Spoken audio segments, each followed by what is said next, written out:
I've just got one question. Why the hell is this over an hour? House of the Dragon, Season 2, Episode 2. I I really couldn't tell you why this thing is over 60 minutes. Not nearly enough happens to justify that runtime.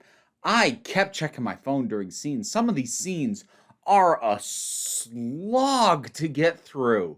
And it's not because they're unimportant. I mean, like, some of them maybe might be a little bit. I'll circle back on that. But for the most part, I think most of the scenes here, like, I get why that's there, but why is it dragged so slowly? Like, the first ones that come to mind, Aegon firing his grandfather who's the hand of the king. That scene's interminable. Like, there's so many lengthy pauses between every freaking line. Why? That doesn't add weight. That doesn't have gravity. Who edited this? Look.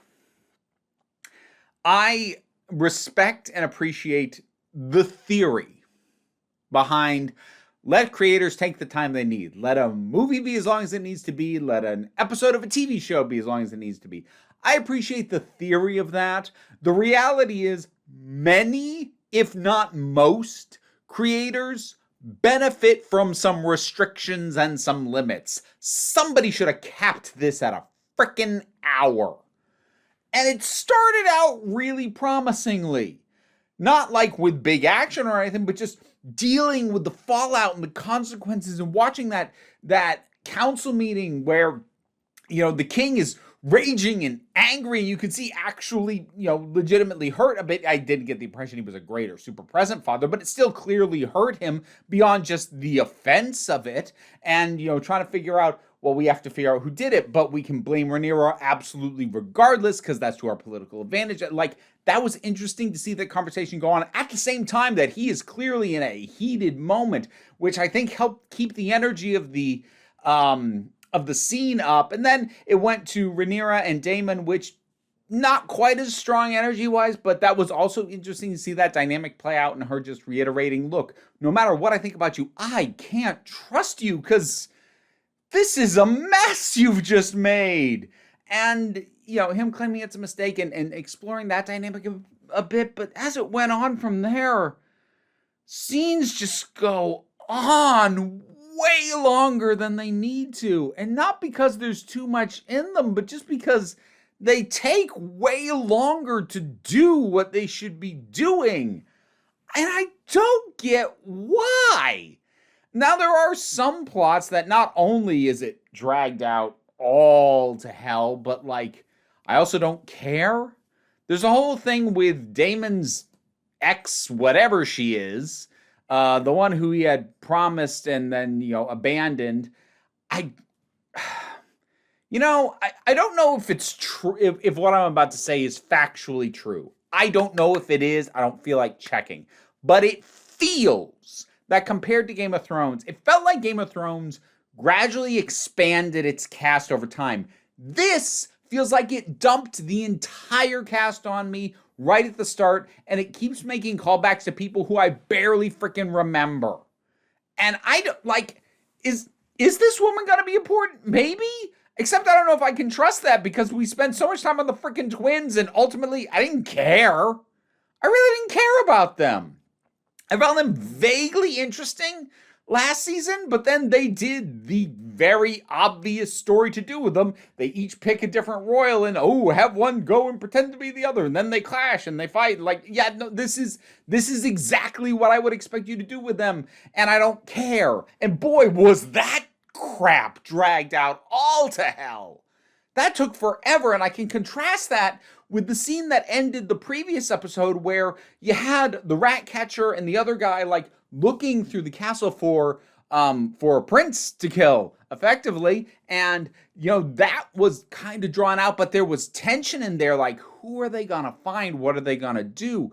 Here, like, there was not that sense of tension. I don't know how much of it was, I figured that he wasn't going to be able to kill Rhaenyra, and I didn't really care about these twins.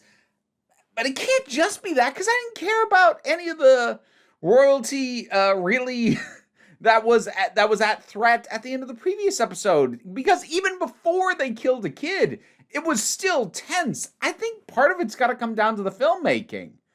So like it's got to be at least 6 of one, half dozen of the other. That yeah, I don't care about these guys, but also it's not shot in a way that gets me to care. I'm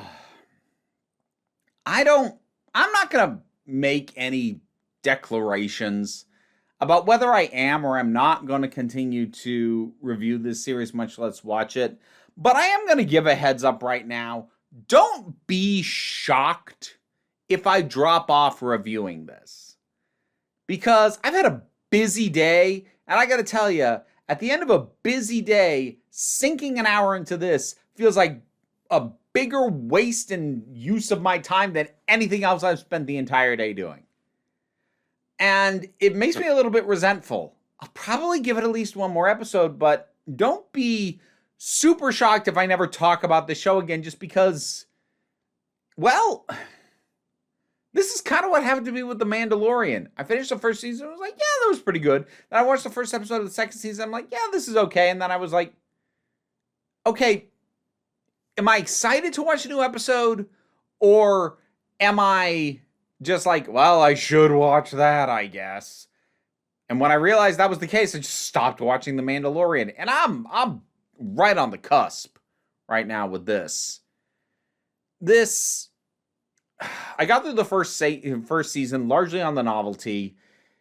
Right now, I feel like I'm coasting on the thinnest thread of, I like some of these actors and some of them are consistently doing a good job, but this is just not a super compelling story. I mean, part of what helped Game of Thrones is that it wasn't just about who had the crown. Who had the crown was going to impact who was in charge when the White Walker crap happened. Like, there were these grander things, there were these overhanging things that made the question of who's in charge meaningful, even if you didn't have a particular commitment to any or all of the people actually vying for the crown. It could still matter to you because, like, well, this person, like, they're going to get trampled by the White Walkers. And, you know, maybe Daenerys could find them, but, like, how long is it going to even take her to get to Westeros? And, like, those kinds of questions linger in the background gave weight to the question of who sits on the Iron Throne. And I don't feel like we have that. I feel like the question is treated as having merit in and of itself. And at the end of the day, ultimately, I don't really care who sits on that thing. It looks uncomfortable as hell. This thing is not giving me a reason to care. It's assuming I do because it's Targaryens, and I don't. Targaryens are a flavor of the world, and they were one of many things going on in Game of Thrones, and now they're everything. Yes, technically we still have some other families in there. There's the Hightowers and yada yada yada. Oh, and like Sir Criston Cole, can he drop dead already? I really hate that guy. I really can't stand him, and I don't want to watch him fail upward any further than he already freaking has. I'm angry at this episode, not because it's bad in like some objective sense or that any of the particular plot points like derailed it or anything, but just because I feel like that was a waste of my time. I want my 70 minutes back. I want to do something else instead. We'll see if I'm still watching this in a week. Am I overreacting? Did I just watch this when I was too tired and I really should have just done something else and kicked this to tomorrow when maybe I would have been in a better mood? I don't know. That's distinctly possible. Whatever you think's going on, drop something down in the comments. Let's talk about it. Patreon pays the bills, enables me to do this as my living. Even if you can't help me out that way, like, share, subscribe. Those all help as well. Don't worry too much about it, though. We take a relaxed attitude around here, so just come on back next time you need a break. I need a drink.